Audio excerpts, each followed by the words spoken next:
Hello and welcome to Stephen University. If I sound a bit rough today, I have a chest infection and it is horrendous.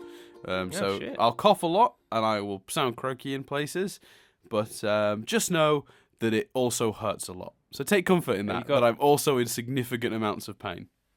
Have you got antibiotics, Dan? Not yet. Stitch. It's all sort of played out in the last 24 hours, Chris, and I've been working. So no, I do not, but I will have them hopefully quite soon. Good. Yeah, Blimey. my chest feels very tight. Sometimes it's hard to breathe. It's you know what? If I was reviewing it on TripAdvisor, mate, the chest infection, it would be no stars. Do not recommend. I feel like in this friendship, I've always had the reputation as always being ill, but you've had abscess, you've had I know chest infection, basically I had an ear infection, I suppose. Here's the thing, right? Yeah, historically, Chris, when we were at uni, I don't remember there being a day that went by where you were not in some way ill.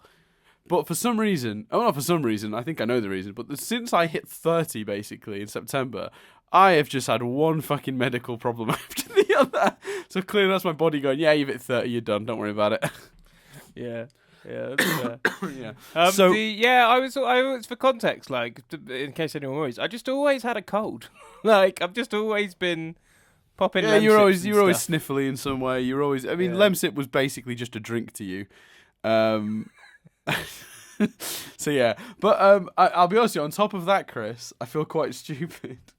So right, last couple of weeks I've been a bit crap with getting Stephen University. I've been so busy that getting it uploaded on YouTube has been fine. That's been on time every time.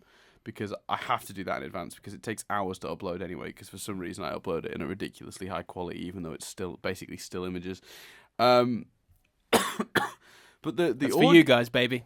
Yeah, those 1080p's are doing nothing but enjoy them. But I've been quite crap at getting it on the RSS feed in time. It's been late a couple of times, and it's just been because I'm busy and I prioritize the YouTube and get the RSS feed up a few hours later. Sometimes the next morning, so 12 hours will go by before the one's up on the RSS feed. That's happened a couple of weeks in a row. Not this week, Chris. I wasn't having it. No, I was fed up of that being the case. It happened 3 or 4 times on the trot. Just wasn't acceptable, right? So no, I uploaded it well in advance, 2 days ago. You uploaded the wrong one. Nope, not quite. Right. That's pretty stupid. Although this is something I feared has been going to happen for months, maybe even years, and it's never happened, and now it's finally happened. I uploaded episode 95, Gem Hunt, to the Nothing But Static feed. Oh, wow.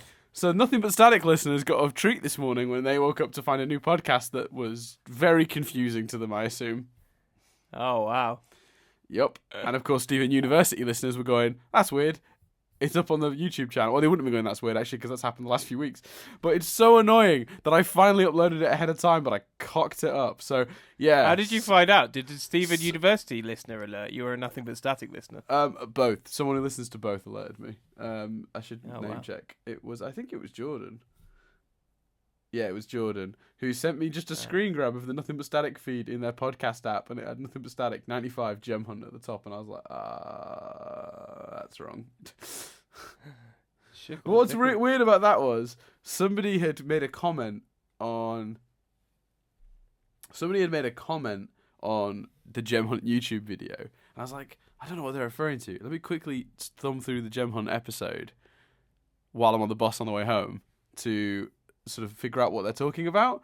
And I went to my podcast app and couldn't find it and was like, oh, what a dick. I must have set it to upload automatically tonight, not yesterday. Cock, I messed it up again. That's okay. I'll go home and I'll press the button that sends it out. And then I saw the tweet and was like, oh, it's so much worse than that. So much worse. These things happen, though. Don't beat yourself up over that. Don't worry about that. Yeah, I guess. It's all good. Yeah. Anyway, what was this? We've done over 200 podcasts, and that has never happened before. Don't worry about it. I know. How many have we done now? We must have done 300 podcasts now, Chris. It's 100. Well, 100 FOs, 100 SUs, and you're right, and over 115 Nothing But Static. So yeah, you're right. 300 odd podcasts for some reason.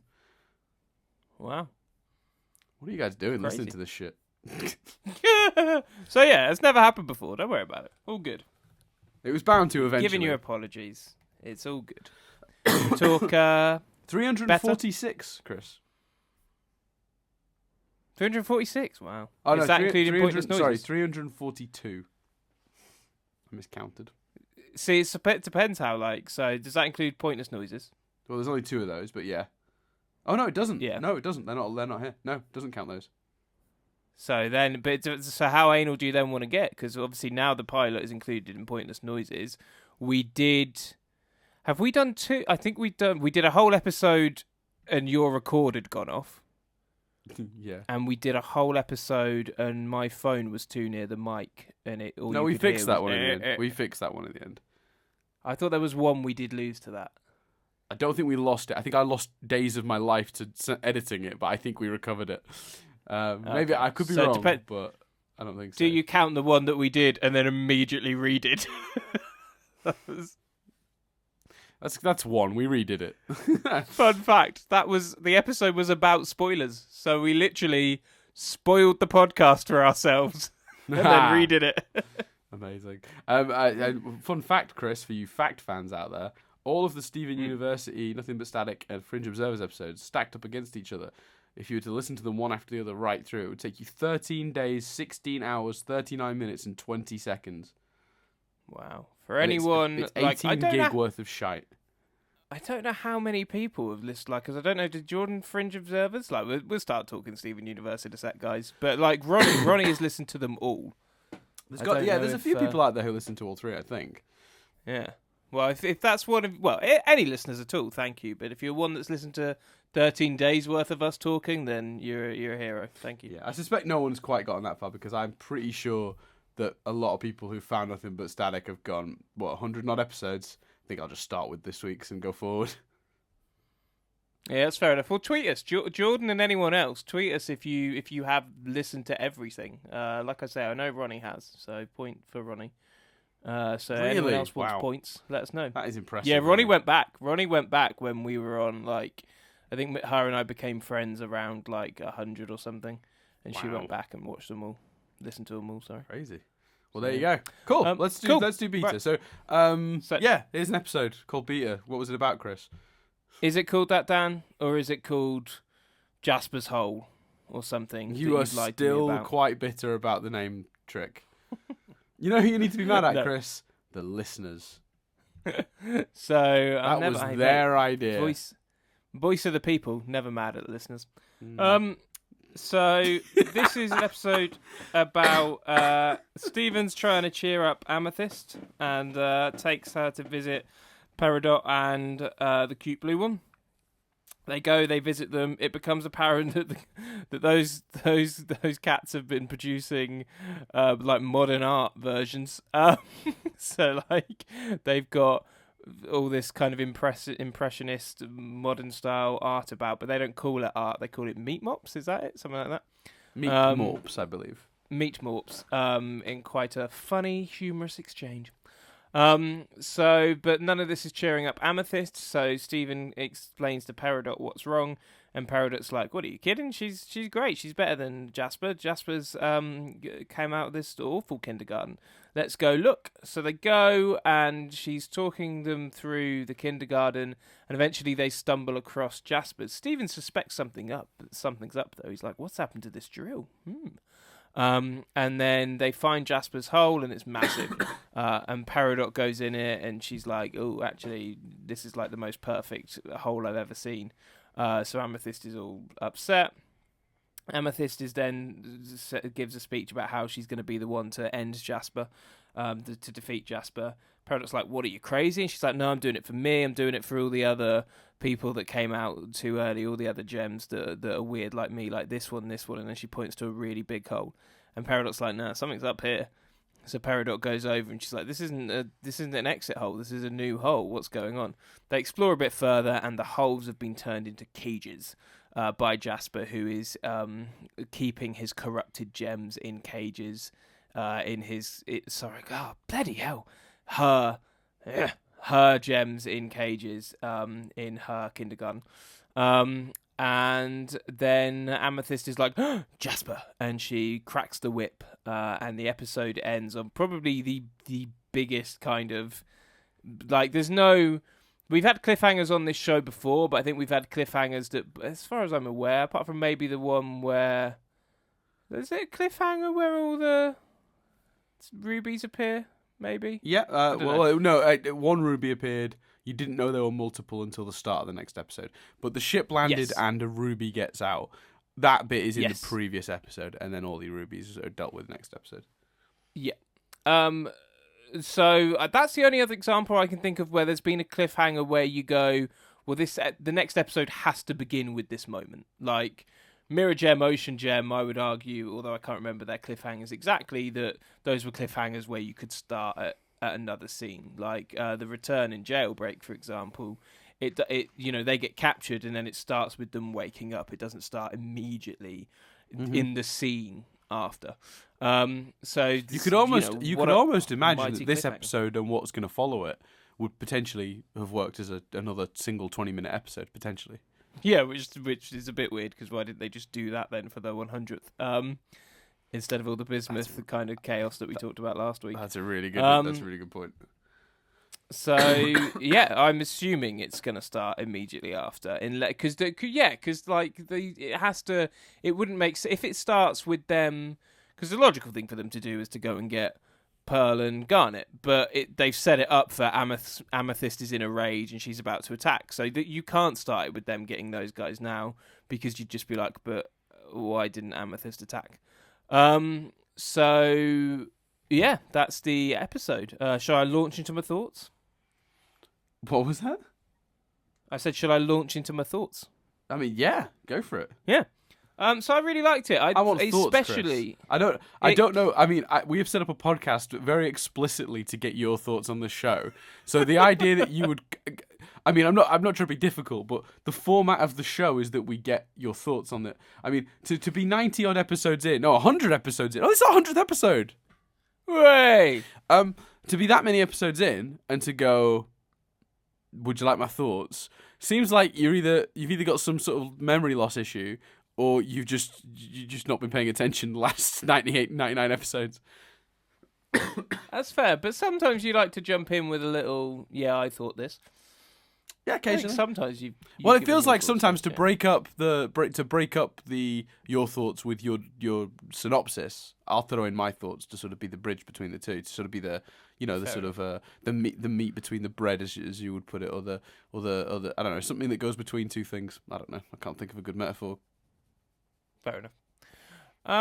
I really liked it. I especially liked it from the kindergarten onwards. I thought it was all incredibly gripping. Some of the stuff before that, I found all the art stuff funny, but the art stuff just made me retroactively miss Peridot and the cute blue one, because I was a bit like, it's not even been that long since Alone at Sea that we saw cute blue one, but I was just, they're clearly living such a life on the barn, and they kind of paint them like they're just sat bored watching TV, and they're making all this pretentious art, and then they see Stephen and they jump down and they're like, oh, hi. Whoa.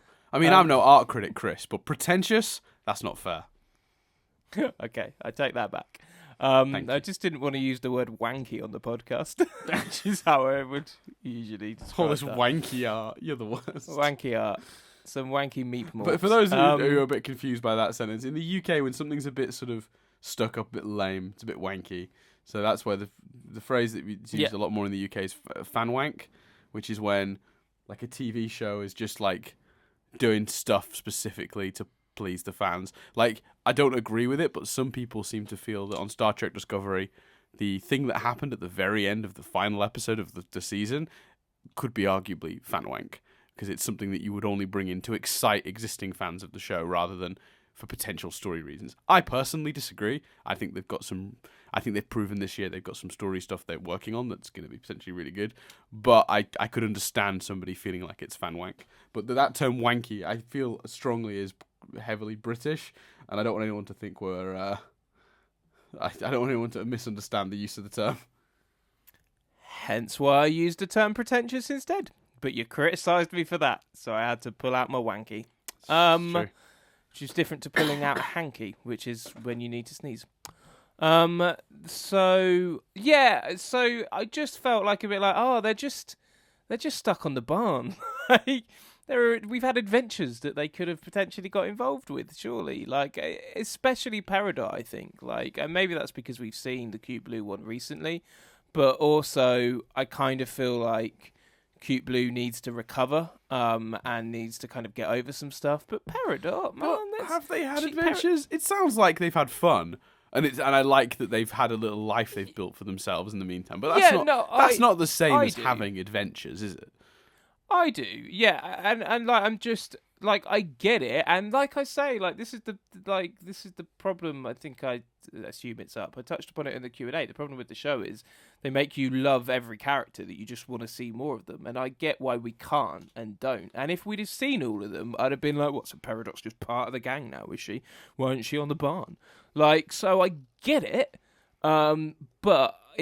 Yeah, although I'm like, a massive contradictions. I think that first part was just like, oh, I've missed these guys, and I almost wanted a fun, light-hearted adventure with Cute Blue one and Peridot episode. But having said that, I preferred the second half, which was let's investigate the kindergarten thing and let's look at this Amethyst plot a bit more. And what a cliffhanger. So yeah, the episode very much felt like two parts. It felt like they went, we want to end here. To do that, we've got to go to the barn. Let's do some barn comedy, and then let's do this story arc Amethyst stuff. And I honestly wouldn't be surprised if it was written or designed or created originally as another 20-minute episode. Maybe they thought they'd do two back to back. Because the way it fades out when Amethyst pulls out the whip doesn't feel like the shot you end a show on. It all feels a bit like they've... And I don't remember... I did not remember it feeling like that when I first watched it, but maybe that's because I did just watch it back to back with the next episode, Earthlings. Yeah, and that I think would back up my point, because if this was the first half of a 22-minute episode, then the barn to kindergarten would feel less jarring, because it would feel like, oh well, it's 22 minutes long. They had the time to have some art-based barn fun at the beginning, like they had in how in the last episode, Bismuth, they had the time to do the training montage, to do a bit of comedy and do the fun training stuff before they got to the more light-hearted stuff. Because if you think about some of the elements of the training montage, the kick-ass fight stuff was at the very end. So, but because it's 22 minutes, you go, oh, well, fleshed out, you got your training day montage. And I feel like fleshed out as a 22-minute episode, you got your fun barn stuff at the beginning. Yeah, I think I agree with it. It wasn't as big of an issue for me personally because that's a minor nitpick for me, but it is a nitpick nonetheless. Yeah, I think. Well, I'm glad to hear that, because I think that it's funny when you do this, because when you're discussing things you liked and didn't like about a TV show or any sort of piece of media, it's always hard to express the weighting. So there have been episodes when we've reviewed a thing, and we focused on discussing whatever's interested us, and in some cases that's the negative stuff, and sometimes that's the positive stuff. And really, our overall opinion of the thing doesn't actually relate to what we've found most interesting to discuss. We have talked about a thing, and mostly been talking about the negative elements, but the ultimate point we're making is like, no, we loved this, but the more interesting thing to discuss is the bit that didn't quite work for us. But if you're actually breaking it down in percentages, that was small beans in compared to, that was nothing compared to how much we loved the thing. But just gushing about it for 20 minutes wouldn't have been as interesting as maybe pointing out the flaws. So I do think it's sometimes important to note that we can sometimes seem more negative about a thing than we're actually feeling.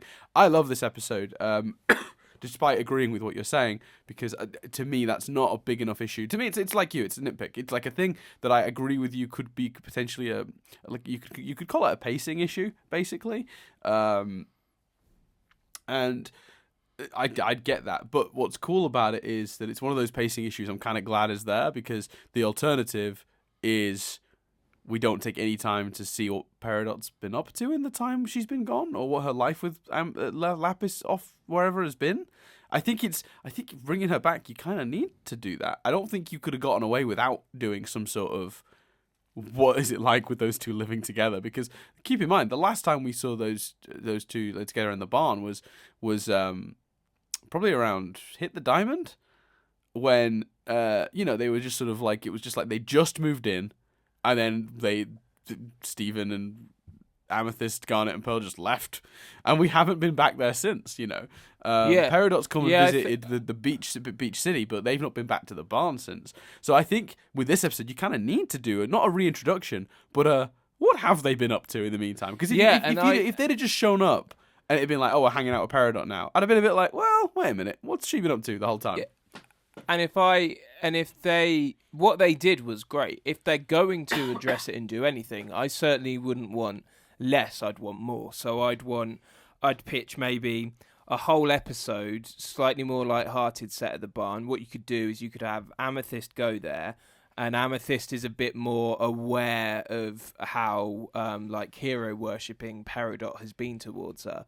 So kind of Amethyst is going, and Amethyst starts to cheer up a bit because Peridot is so hero worshipping of her. And then there's some sort of threat, and it becomes really apparent that whilst they still potentially clash a little bit, actually Peridot and the cute blue one have formed this friendship and relationship, which means they can work really well as a team. So through their teamwork, the threat, the corrupted gem, whatever it may be, is defeated, and Amethyst is a bit like, oh, well, like even Peridot, who is meant to worship and adore me, even she now has a new sparring partner. So Amethyst then feels useless again, and Stephen and Peridot's like, what's wrong with Amethyst? And Amethyst, he explains, and then Peridot's like, well, that's not true. I mean, yes, you were both born on Earth. And they're like, whoa, what? We were both born on Earth? Cliffhanger ending. You pick up the next episode with them traveling to the kindergarten. Yeah. I don't want less. I want it was just it felt like a slight middle ground, so I'd be pitching to do more. Yeah, but then you've got to, and this could be just me being picky, but so they've excuse me, they've done the setup for whatever the next 11 minutes is. If you do less and stick that remaining 6 minutes, 5 minutes, whatever was spent at the beta kindergarten at the front of the next episode, do you then have to lose something from that episode? I know you've not seen that episode, so it's hard for you to judge, but from a pacing perspective, then you might be creating problems further down. Yeah, again, I'm talking I'm talking everything goes back a step, and that this episode would be the kindergarten episode, not the barn episode. Do you see what I mean? Like, you lose something else. I haven't thought it through. And again, like, I really like what they did. You made a reference to not doing it, and I'm like, well, actually, if I had the choice, I'd do it, but do it more. But the minutiae of how that would work, obviously I don't know because I'm just spitballing. Yeah, no, I totally see what you're saying, and I agree, because I think you're right. It's you can't not have it, but at the same time, I can see your concern about maybe how it's impacted the rest of the episode. I think you have to excuse me. Well, this chest infection is the fucking pits. Again, 1 star on TripAdvisor. Doesn't sound good, man. Don't recommend. I don't think anyone's going out like seeking a chest infection. Wait a sec. Damn it, I was gonna go find someone with a chest infection and just snog them, but Dan, you know what? Dan recommended I didn't get one, so he's a smart guy. I stand by that. Well, let's break the episode down. Let's talk a little bit more detail about some of the stuff that happens in the first episode. So I love in the sort of meat morps section of the episode, the barn section. I just love how like cheerful and strange Peridot has become. I love just the joy she's finding in weird shit.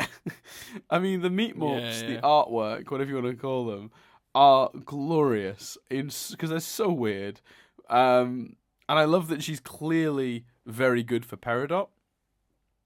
Because I think that Peridot is going along with this stuff better now, and seems to be happier and more willing to engage. Like, think about Lapis. Sorry, when you think about Lapis going along with this stuff now, when you consider about 3-4 episodes ago on Alone at Sea, she wasn't willing to necessarily. She was a bit reluctant to do anything that was fun. Do you know what I mean? She was still in such a dark place from her time fused with Jasper. And then you cut to now, and she's like picking up the tambourine and playing along with Peridot. Do you know what I mean? I think that's a big shift in Lapis's perspective since that episode. And I think it's really neat to explore that and show that, and at the same time reestablish that they still love Camp Pining Hearts, which yeah, I enjoyed that. I thought one of the best jokes of the episode was when Stephen was like, "Is this a reflection of your time stuck in the mirror for thousands of years?" And she's just like, "No, I just like the show." Actually, to be honest, on the same note, my favourite joke is when they're leaving and she's like, "Okay, we're going. It's fine. We'll be back soon. Fine. Which season you watching? 3. Okay, we're going." Like she didn't, like, the reason she dragged that out was because she still desperately wanted to ask what season Lapis was watching. You missed the tag on that when she said, like, "You know what to do with this," and she throws the remote, I think, and it just sails over the cute that's right. She throws the bow tie and it just sails over her, and Lapis just does not react. It's brilliant. It's visually brilliant, and I love that they've built the barn. Like, what did you think of, like, that reveal of, like, when you see the redesigned barn with the car built into the front and all the extensions and all the weird stuff they put? It's feeling more like the burrow from Harry Potter now, but yeah, I liked it. It just gives us a really cool setting to explore. I did wonder, actually, speaking of settings, it ends obviously with an end title card of the kindergarten, and I'm like, are we going to get like loads of episodes set in the kindergarten? Because usually, I suppose there's, like, when they lost the ocean, they changed the title card just for that one episode. But I just wondered whether them creating an end title card with that meant that we were going to see a lot more of it. I mean, personally, at the time when I saw it, I assumed it just meant we're back here next week.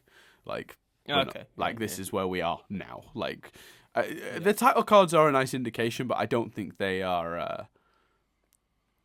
Sometimes they're not Game of Thrones level of telling you what's going on. And also, I will say with the Steven Universe ones, sometimes I honestly feel like, and this isn't a criticism, it's going to sound like one, when they draw something so beautiful for the show, they can't help but make it a title card. Fair enough. And the matte painting, whatever you want to call it, that is the background, that is the location of the Beta Kindergarten, is beautiful. Like, the way the colors clash, the way that the sort of this weird sort of just juxtaposing vibe to the other one, to the purple one, the sort of with the darker rocks and the grayer and the purples and all those ones. To see these big red rocks with these machines just like dug into them, and they're all jagged, and I don't know, everything about it is just, it looks incredible. And I think that if I was on a show where we'd had background sort of artwork that looked like that, I'd be like, yeah, we're making a little end title card with that, because let's just show that off more. Then you can justify your 1080p. Yeah, 1080. Those 1080p's are well earned there. I mean, it is gorgeous. Like, it looks incredible. So that's sort of. I mean, do you have anything that sort of add on the first part? Actually, one thing we do need to talk about before we move on to the second part, which is like talk a little bit more detail about some of the stuff happens in the Beta Kindergarten. But in the first section, how did you feel about how your ships and how the various shipping lands? Because there are Lapidots out there. The people who think Lapis and Peridot are sort of a thing. And there are, of course, Amidots out there who believe Amethyst and Peridot are a thing. And I will say that while this episode does set Lapis and Peridot up to be sort of a Bert and Ernie type living situation, I don't know if you noticed, but when Stephen and Amethyst showed up, Lapis jumped down and went, "Stephen!" And Peridot jumped down and went, "Amethyst!" Which I thought when that happened... I thought when that happened, I was like, Peridot either really respects and likes Amethyst and wants her to like her more than anyone else, or there is something going on there. When I first saw it, I thought that was a really nice touch, the way they did that. I thought that was a really nice notion. I personally got no Cute Blue One Peridot vibes at all. I thought they would, like you say, Bert and Ernie, Chandler and Joey. Like, I just thought they were roommates. They were friends. They were friends that were stuck with each other. Not even like Joey and Chandler. Like, like the British sitcom Porridge or Community. You know, any show where any sitcom where you've got characters stuck together and forced together, and they sort of like each other. Red Dwarf is another good example. But they're friends, but they irritate each other, and they sort of the grass is always greener. That's what's going on there, in my opinion. I don't think it's romantic. I think that's how I always perceived it. But can I tell you some weird background to this episode after it aired? And this is sort of like the darker side of the fandom, which we don't see here on Steven University because, I mean, I don't know if there's some sort of filter that doesn't let douchebags listen to our podcast, but everyone who comments and emails us are lovely. So we haven't witnessed this yet. But Right. the sad part of fandom, this is I don't mean sad as in they're sad people, I just mean the tragic element of any fandom is when this sort of thing happens. Apparently fans of the show became quite confrontational with Lauren Zook, who was one of the writers on this episode, on Twitter, because they perceived a subtext hinting at romantic developments between Lapis and Peridot. This conflicted with fans who had a non-canonical relationship in their head, of Amethyst and Peridot. So because they had that sort of head canon, they became really hostile towards Lauren Zook, especially on Twitter, for negating that Amidot sort of head canon. And ultimately, Lauren Zook deleted her Twitter account. Blimey. And when she was asked about it in an IO9 article, which, by the way, IO9 is a great website, if anyone is interested in this sort of thing. But when she was asked about it on an interview with IO9, she said, regarding leaving Twitter, I decided I didn't want to be accessible to thousands of people who think because I work on a TV show that I owe them myself all the time. So I found that quite interesting. That's so. You didn't get Team Edward fighting Team whatever his name was, Jacob. Jacob? Yeah, Jacob. Well, you did. Yeah, you did, but I don't remember it playing out like that, where people were forced to quit Twitter and stuff. That's crazy. Well, there was also mixed in with all the stuff about Amethyst and Peridot. There was also some people that were accusing the show of queer baiting, which is a term used when a show includes something vaguely sort of relating to homosexuality or that sort of tension between two characters to attract specifically liberal and LGBT viewers, without the relationship ever explicitly being a part of the show. So it's like having your cake and eating it too, sort of thing. Trying to attract the audience without having to actually commit to it. So some people accuse the episode of that, which again, it's an 11-minute kids show. It's doing none of those things. I think anyone who genuinely thinks that the show was trying to attract any sort of audience with tensions they were building up and not following through on, I think those people are wrong. Sorry, I just do. I'm sad to say. Yeah, I don't think it's almost not. It's I don't think it's. I think it's almost not worth spending that much time on. But I don't think the show's doing that. I think it's unfair, even if you feel the show is doing something like that. It is unfair to be nasty enough or verbally abusive enough for someone to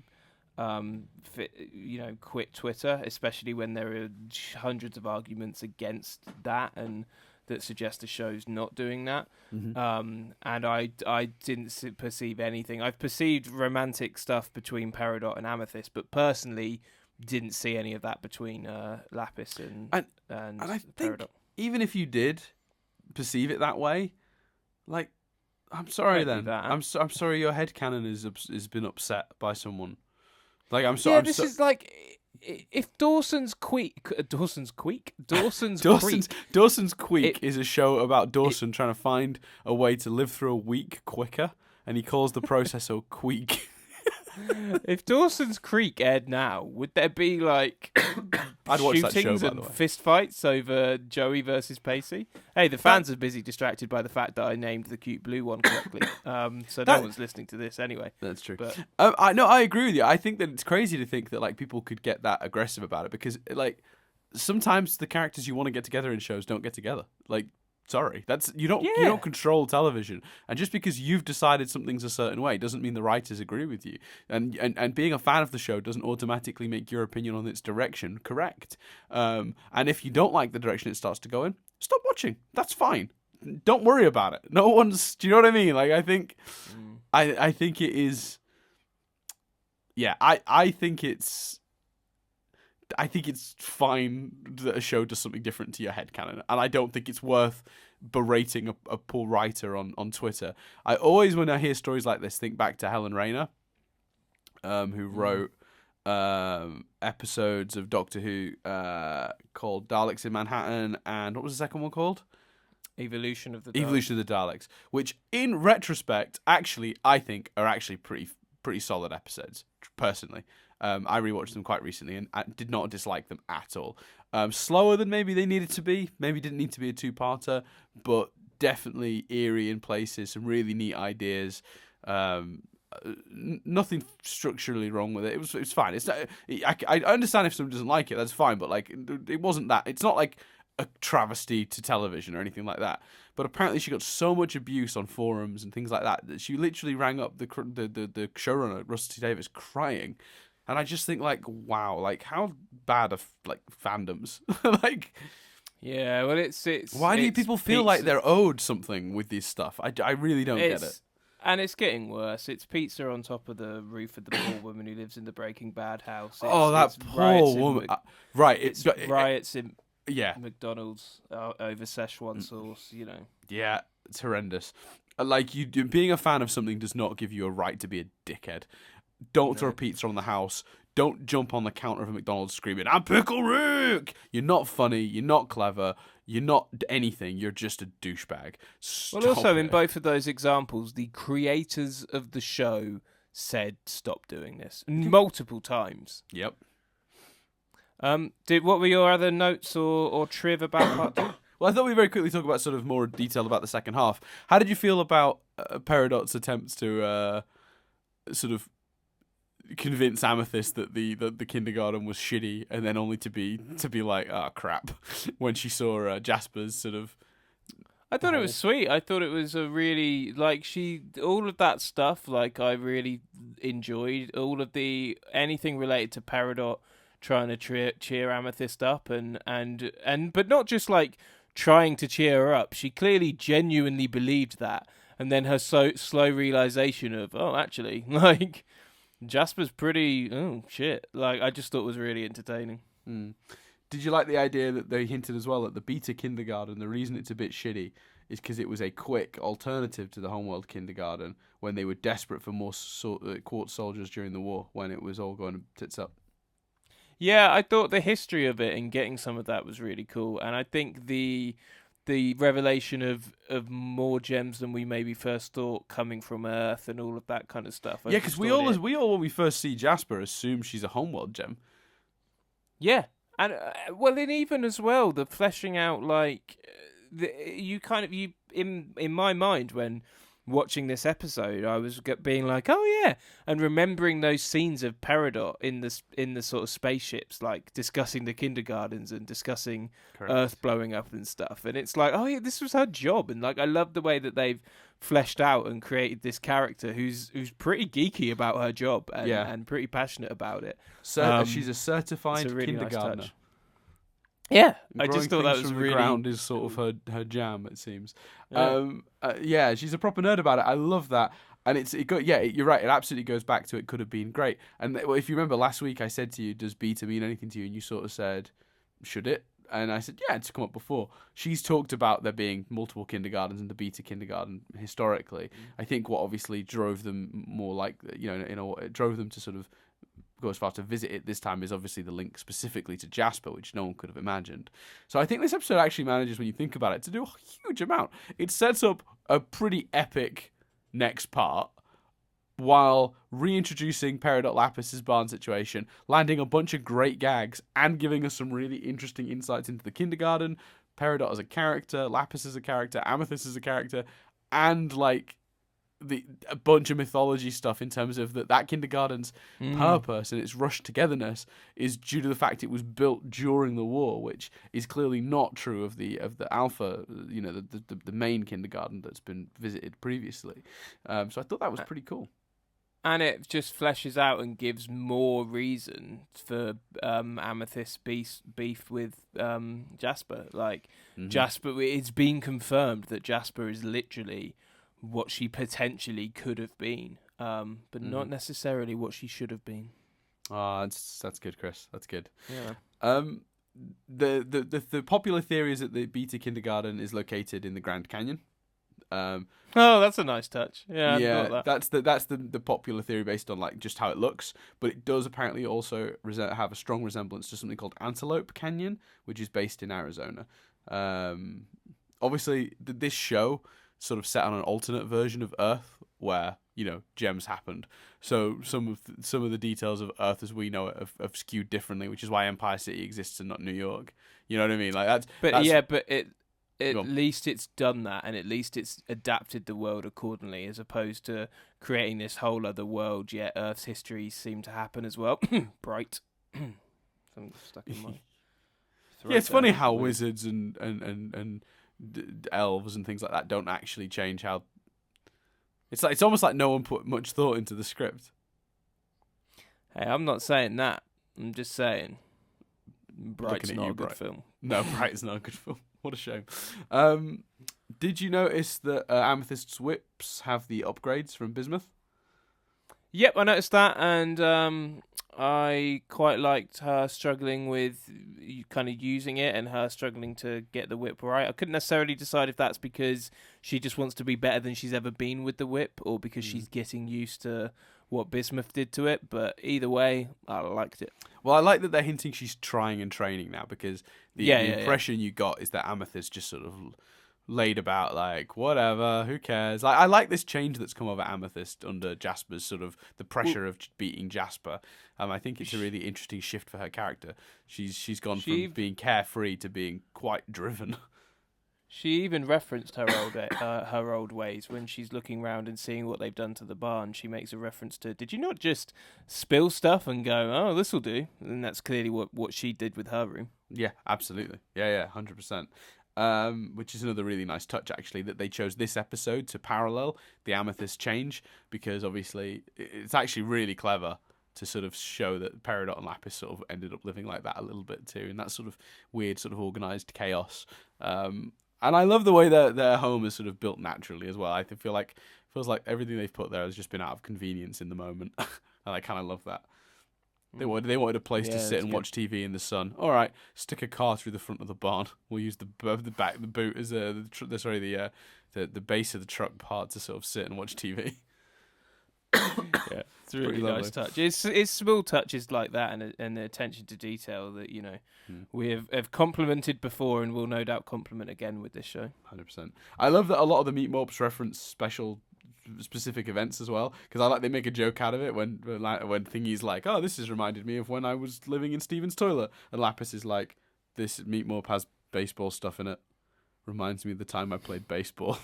It's like, yeah.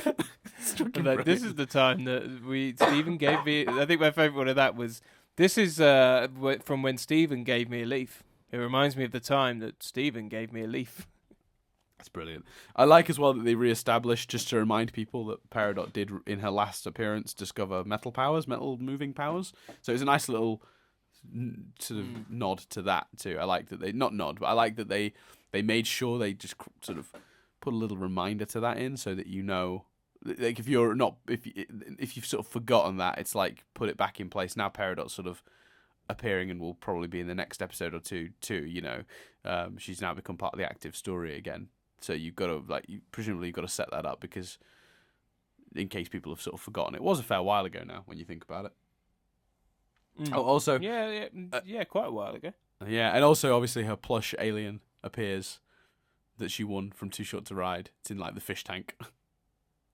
Yeah, and they'll have their reaction to that as well, just like, ooh. Yeah. Let's see. Is there anything else? There's one here, but it's actually there's a hint in this episode to something that comes up in a later episode. So I can't point out that it's a hint to that because we've not gotten to it yet. So when we get to that episode, I'll try and remember the clue laid in this one for it. Would you say, because we've got 3 episodes left of this season? Yeah, I believe so. Something in that region. So historically, the drilling stuff ended up continuing at the beginning of the next season, whereas in season 1, Jailbreak Return, that ramped up, and then kind of dealt with that. Would you be willing to say whether this series is it feels like it's building and it's going to conclude it? Is that fair? Or to clarify your question before I carefully answer, you're sort of asking, because the ending of season 2 bled into the start of season 3, you're clarifying if this season ends on a more definitive note. I'm asking whether the story of Amethyst and versus Jasper is going to conclude this season, because it feels like it will, but historically they haven't always done that. See, I don't know if that's a question I can answer without spoiling. Fair enough. Well, my prediction would be it does, because it feels very like planned. It feels like they're going that way. But then again, I'd have said the same about the drilling. So yeah, there are 3 episodes left. You're absolutely right. Okay, cool. But with Steven Universe, I'll be honest with you, I always question the Cartoon Network messing them around. I always feel like the stuff they designed to go where it's supposed to go doesn't end up doing that because of Cartoon Network cocking them about, to be honest with you. Yeah, it always feels like they're a victim of just Cartoon Network going, your season's 52 episodes. Nah, joke.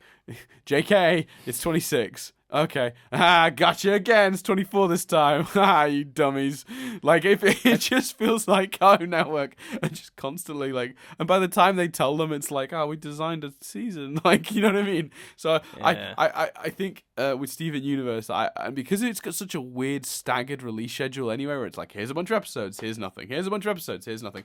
Season 4 ends and season 5 begins in real time within days of each other, I'm pretty sure. I'm pretty sure the last episode of season 4 and the first episode of season 5 aired within days of each other. I'm not 100% sure on that, but and then there's just been this big gap in between bits of season 5. Yes.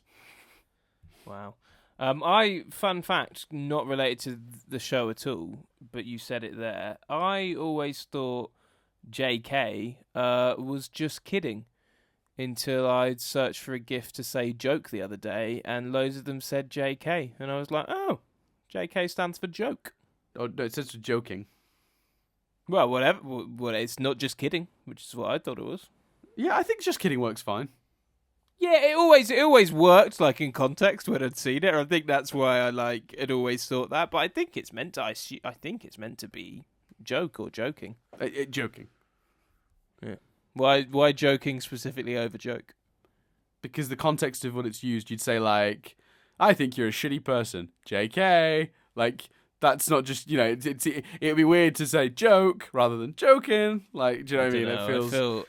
I feel like I've heard young ragamuffins, young scallions say joke, because they do, don't they? They say jokes. Chris, as we push 30.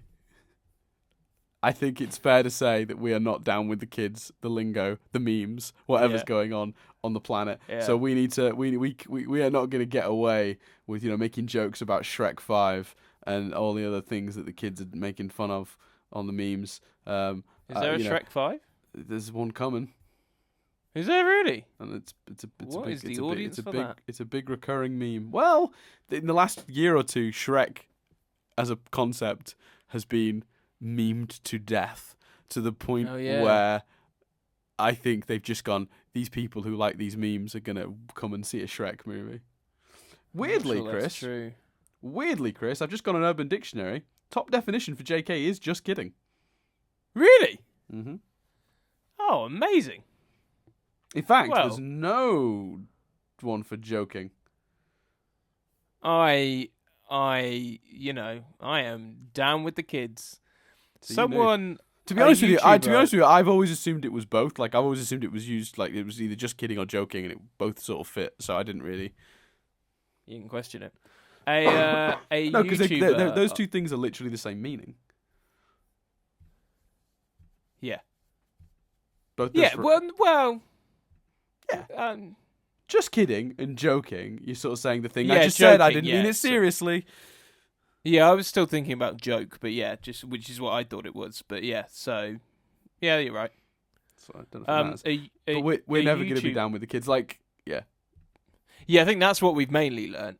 A YouTuber who I adore and would never miss an opportunity to plug, Council of Geeks, made a really great point about Shrek. He used Shrek in an example where he was doing a vlog about, or a video about how, for him, sequels, the worst kind of sequel is a sequel when a character arc has been closed off. He was reviewing the Wreck-It Ralph 2 trailer.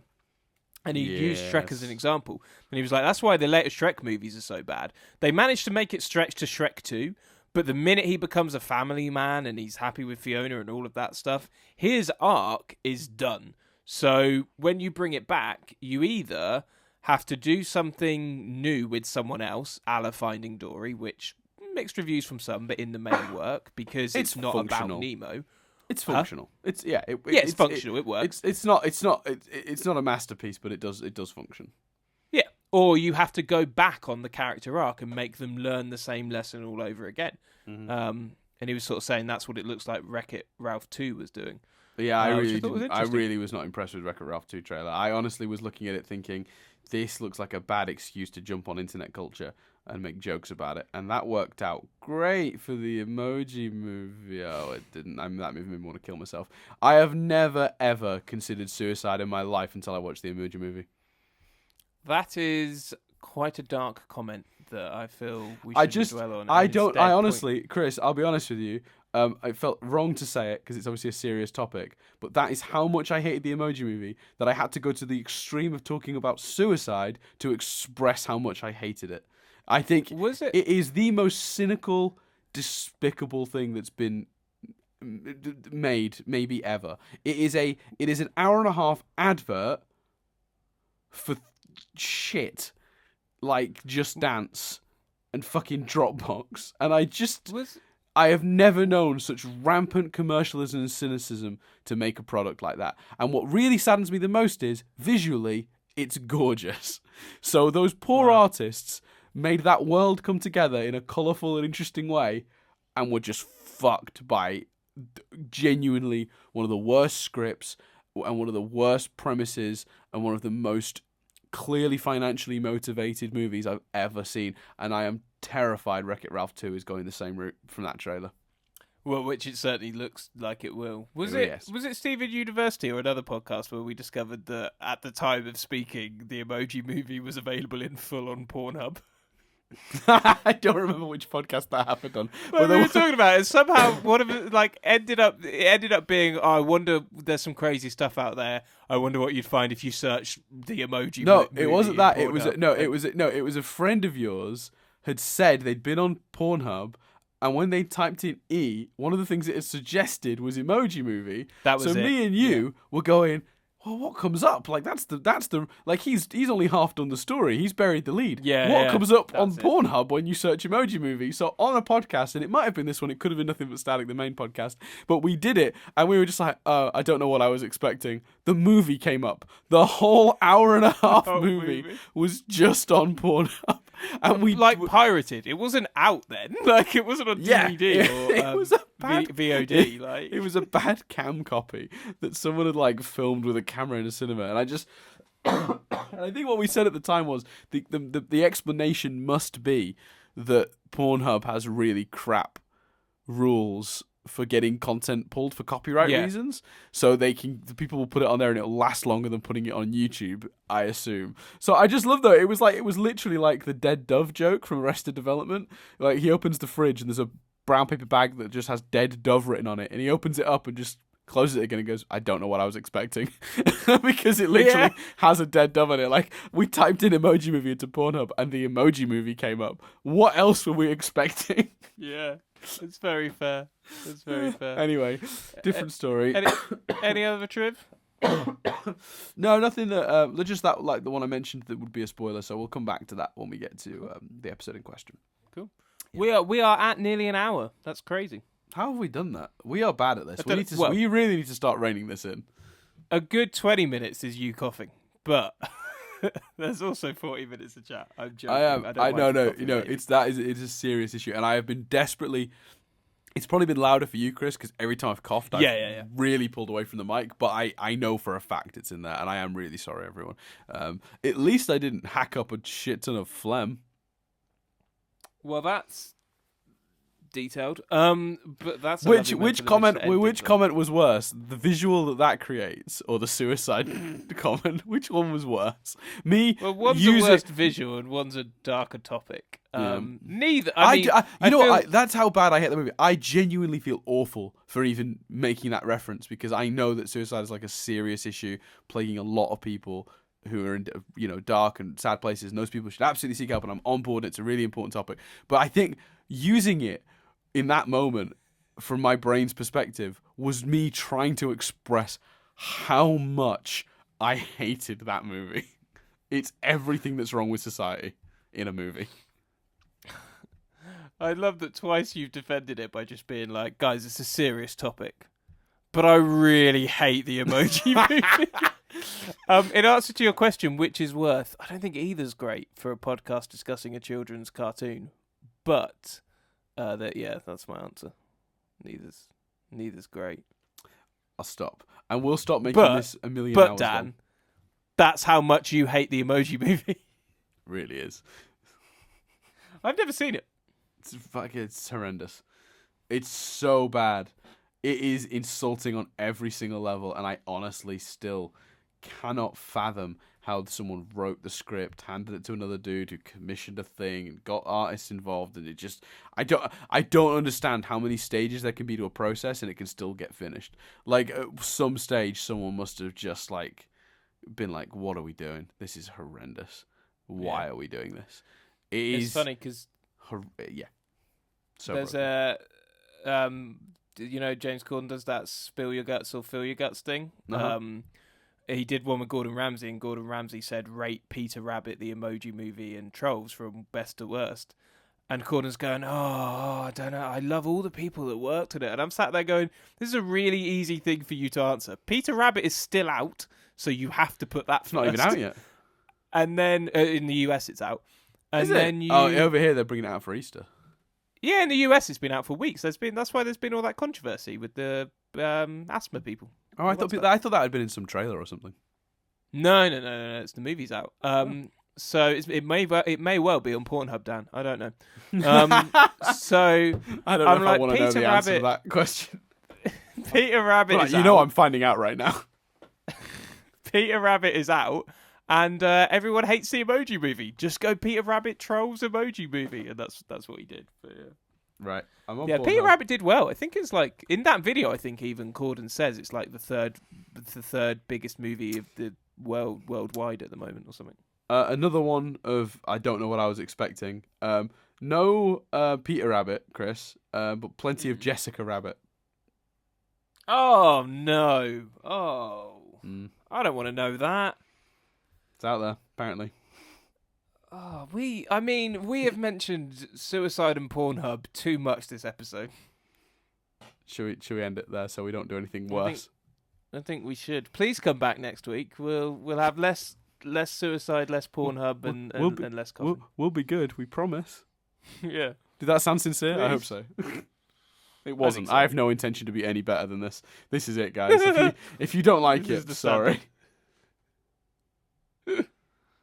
There you go. So, that is everything for this week. We will speak to you next time Oh no, I should. Before I name the episode, I should do the names thing, shouldn't I, Chris? Can I wait? I've got a great gag. Can I just say that? Go. It's going to sound forced, but what a weird episode of Steven Universe. But hey, an even weirder episode of Nothing But Static. That'd be great if it was Nothing But Static you were listening to right now. Well, that's the joke because of what you did with the other episode. Oh, I see. It's a callback, Dan. Callback. It was so genius you had to explain it. End it. Take us home. That's been everything for this week. I've been Dan Doolan. I've lost the will. We'll speak to you next week. No, wait. I don't like it when we don't do it properly. Go again.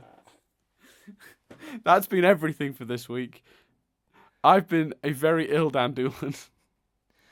I've been a very emojied Chris Billingham. That's everything. No, and we'll see you next week as we discuss Pornhub. I really think we should do it a third time. Yeah, that wasn't great, was it? Okay. Right, for reals this time, Chris. Third time's the charm. We're doing it. We're doing it. That's everything for this week. I've been Dan Doolan. I've been Chris Billingham. And we'll see you next time as we discuss Earthlings. Oh, fuck. Not doing that, like, presentery voice does not go well with a cough.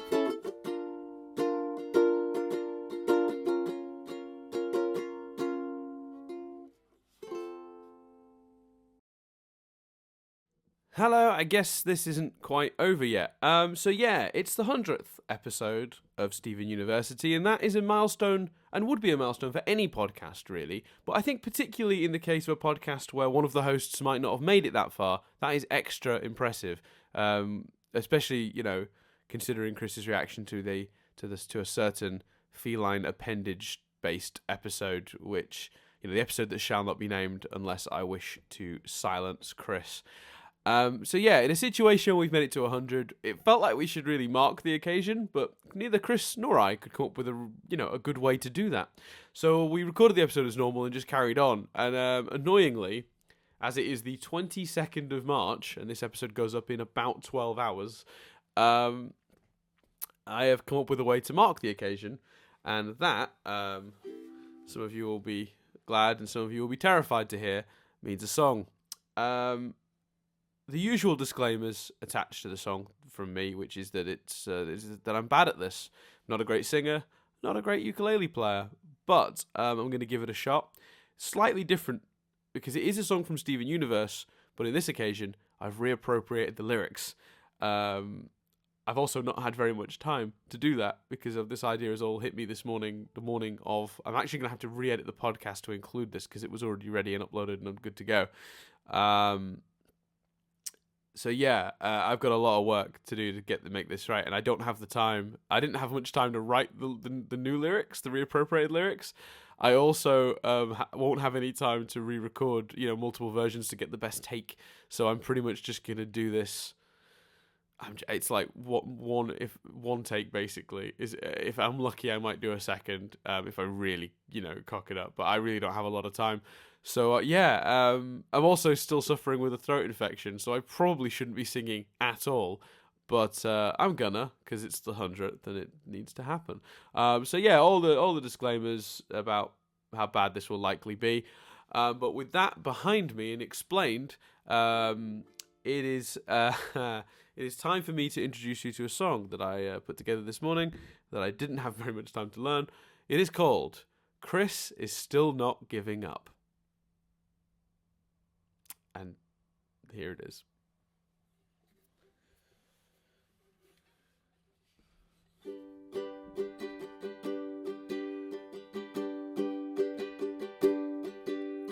Hey there, have you heard about this ridiculous podcast? It all started over 1 year ago. 100 apps of talking to get Chris to like this show, all documented on audio. Animation isn't something you outgrow.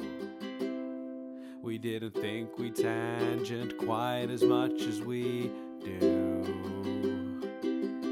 length don't matter when you have a point of view. Oh, I feel like we've messed up. This podcast edit schedule really kicked me in the butt, but we've had some good times and they've mostly been uncut. And we're still in this together and he's still not giving up. Chris is still not giving up. We're still not giving up. Da da da da da. Da da da da da. Da da da da da.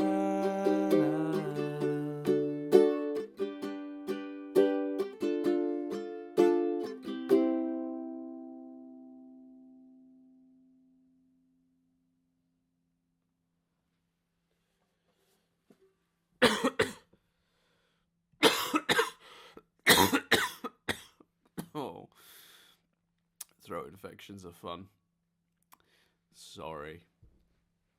Happy 100th though.